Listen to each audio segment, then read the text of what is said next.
Teriakan kesakitan terdengar keras di Stadion Belanda. Bintang muda berdarah Indonesia terkapar setelah duel keras dengan bek Bulgaria, Garuda calling pertama Hertman. 41 pemain sekaligus dipanggil ke skuad Garuda. Senior dan U23 dicampur dalam satu eksperimen besar. Sementara itu di Papua Pegunungan, denyut sepak bola yang sempat redup tiba-tiba kembali bergemuruh. Dan satu kabar yang bikin fans debat panjang, bek andalan timnas yang dipantau klub Eropa justru memilih kontrak panjang di Persija. Apa sebenarnya yang sedang terjadi dengan sepak bola Indonesia?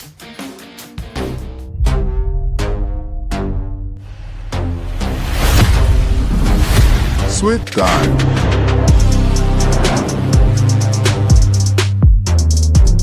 Jangan lupa subscribe, simak informasi selengkapnya sebagai berikut.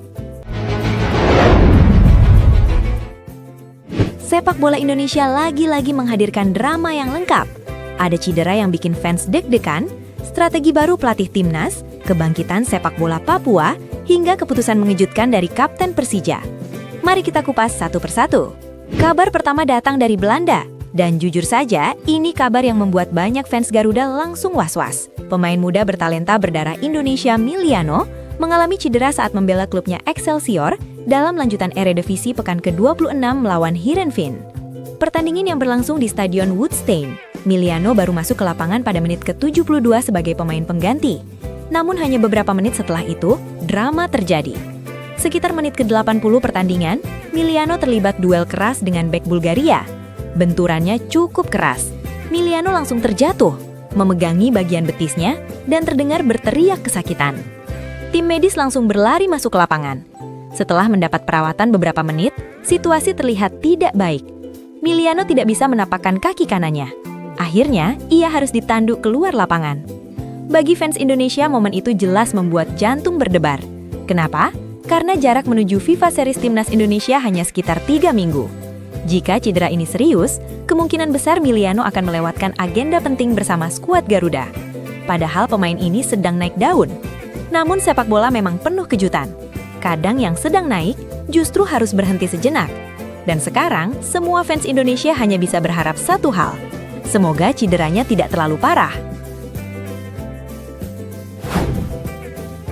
Pelatih John Hertman resmi merilis Garuda calling pertamanya. Jumlahnya bukan 23 pemain, bukan 30 pemain, tapi 41 pemain sekaligus. Ini adalah pemanggilan pertama Hertman sejak ditunjuk menjadi pelatih timnas Indonesia pada Januari 2026. Skuad besar ini dipersiapkan untuk menghadapi FIFA Series 2026.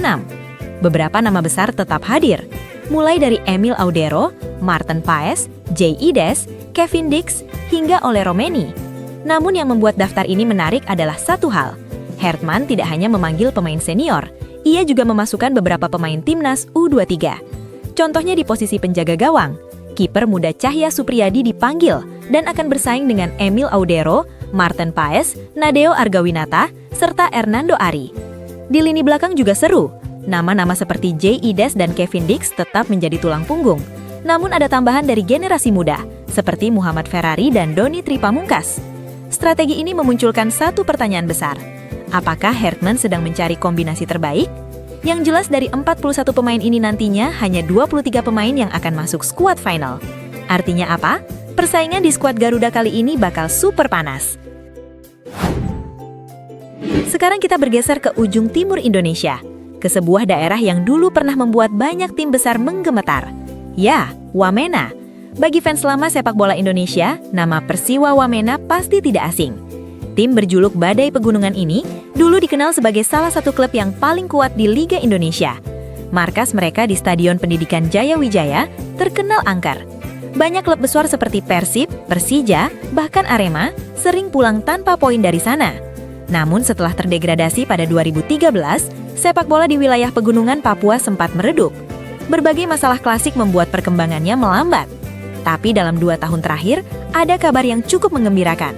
Sepak bola di sana mulai hidup kembali. Bukan dari liga tertinggi, melainkan dari Liga 4 Papua Pegunungan. Dan menariknya, Stadion Pendidikan kembali dipadati ribuan penonton. Atmosfer sepak bola di Wamena kembali terasa. Sekolah sepak bola juga mulai berkembang. Bahkan PSSI Jayawijaya berencana membuat kompetisi antar distrik dan antar paguyuban. Artinya satu hal, bakat sepak bola Papua tidak pernah benar-benar hilang. Mereka hanya menunggu panggung untuk bersinar lagi. Berita terakhir datang dari ibu kota. Bek Persija sekaligus pemain timnas Rizky Ridho kembali menjadi bahan perbincangan. Dalam beberapa waktu terakhir, banyak pihak mendorong Ridho untuk berkarir di luar negeri. Performanya yang stabil bersama Persija dan timnas Indonesia membuat banyak pengamat menilai ia layak bermain di Eropa. Namun ada cerita menarik dari Belgia. Presiden klub FC Dender, Sihar Sitorus, mengungkap bahwa Rizky Ridho sebenarnya pernah masuk dalam radar tim pelatih mereka. Ia bahkan sempat memberikan daftar pemain Indonesia kepada staf pelatih klub tersebut. Dan satu nama langsung menarik perhatian, Rizky Ridho. Namun kesempatan itu harus tertunda, karena Ridho lebih dulu menandatangani kontrak baru dengan Persija Jakarta. Durasi kontraknya bahkan cukup panjang. Keputusan ini langsung memunculkan dua reaksi dari fans. Sebagian berharap Ridho mencoba tantangan Eropa, namun sebagian lainnya bangga karena ia memilih tetap setia dengan klub ibu kota. Apapun pilihannya, satu hal yang jelas, Rizky Ridho masih menjadi salah satu bek terbaik Indonesia saat ini. Dan mungkin saja, kesempatan bermain di Eropa hanya soal waktu. Sepak bola Indonesia memang selalu penuh cerita. Ada pemain muda yang harus berjuang melawan cedera, ada pelatih baru yang sedang menyusun puzzle timnas, ada daerah yang kembali menyalakan api sepak bola, dan ada pemain yang memilih jalannya sendiri. Namun di balik semua cerita itu, satu hal tetap sama, harapan. Harapan bahwa sepak bola Indonesia akan terus berkembang, dan suatu hari nanti benar-benar bersinar di panggung dunia. Karena bagi para pecinta bola di negeri ini, Garuda di dada selalu punya cerita.